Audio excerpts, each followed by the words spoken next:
Nahum, chapitre 1. Oracle sur Ninive. Livre de la prophétie de Nahum, d'Elkosh. L'Éternel est un Dieu jaloux, il se venge. L'Éternel se venge, il est plein de fureur. L'Éternel se venge de ses adversaires, il garde rancune à ses ennemis. L'Éternel est lent à la colère, il est grand par sa force. Il ne laisse pas impuni. L'Éternel marche dans la tempête, dans le tourbillon. Les nuées sont la poussière de ses pieds.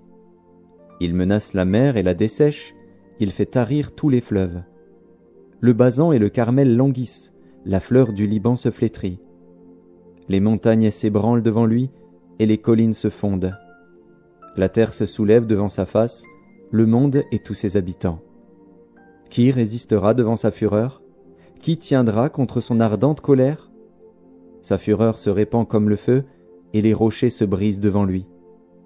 L'Éternel est bon, il est un refuge au jour de la détresse. Il connaît ceux qui se confient en lui. Mais avec des flots qui déborderont, il détruira la ville, et il poursuivra ses ennemis jusque dans les ténèbres. Que méditez-vous contre l'Éternel? C'est lui qui détruit. La détresse ne paraîtra pas deux fois.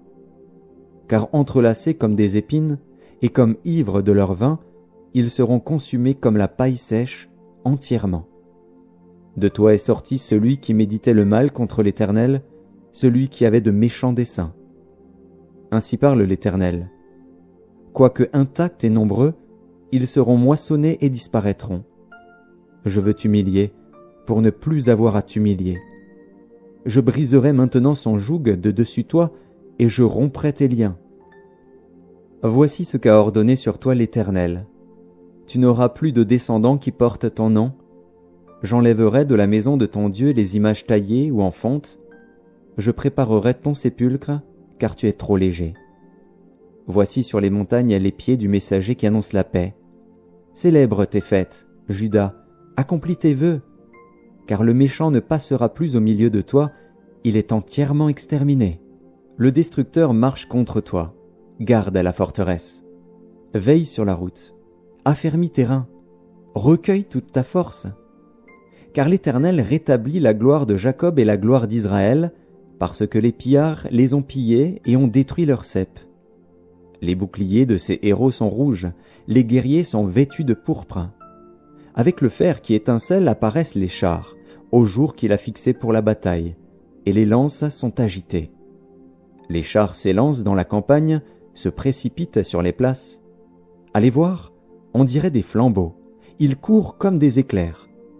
Il se souvient de ces vaillants hommes, mais ils chancellent dans leur marche. On se hâte vers les murs, et l'on se prépare à la défense. Les portes des fleuves sont ouvertes, et le palais s'écroule. C'en est fait, elle est mise à nu, elle est emmenée. Ses servantes gémissent comme des colombes et se frappent la poitrine. Ninive était jadis comme un réservoir plein d'eau. Les voilà qui fuient. Arrêtez, arrêtez, mais nul ne se retourne. Pillez l'argent, pillez l'or. Il y a des trésors sans fin, des richesses en objets précieux de toute espèce.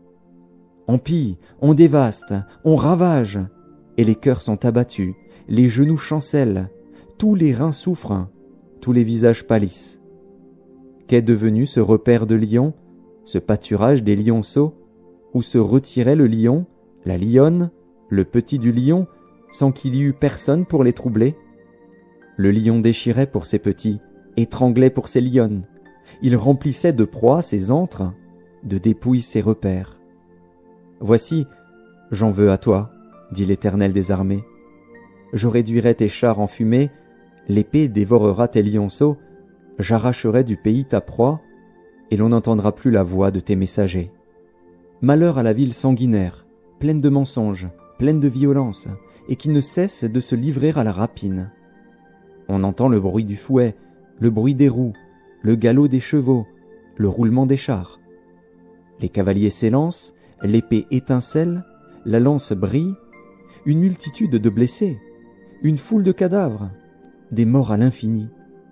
On tombe sur les morts. C'est à cause des nombreuses prostitutions de la prostituée, pleine d'attraits, habile enchanteresse, qui vendait les nations par ses prostitutions et les peuples par ses enchantements.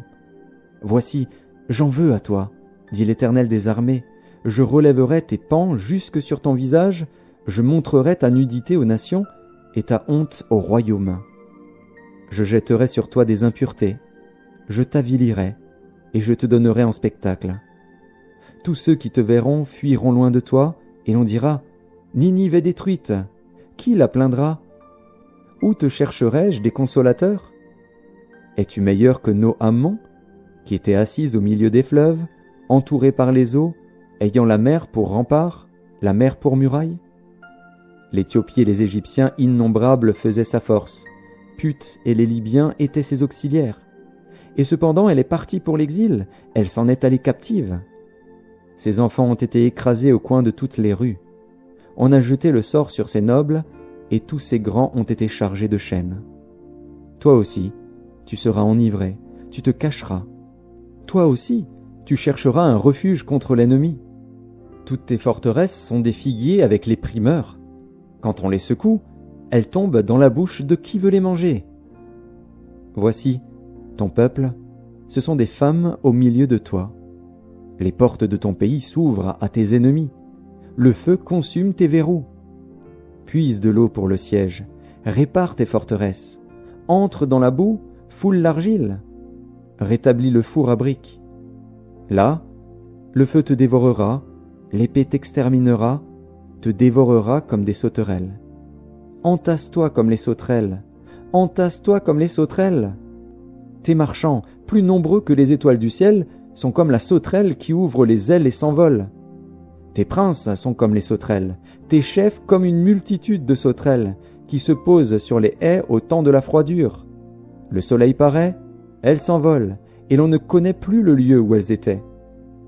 Tes bergers sommeillent, roi d'Assyrie, tes vaillants hommes reposent. Ton peuple est dispersé sur les montagnes, et nul ne le rassemble. Il n'y a point de remède à ta blessure, ta plaie est mortelle.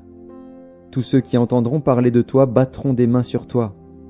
Car quel est celui que ta méchanceté n'a pas atteint ?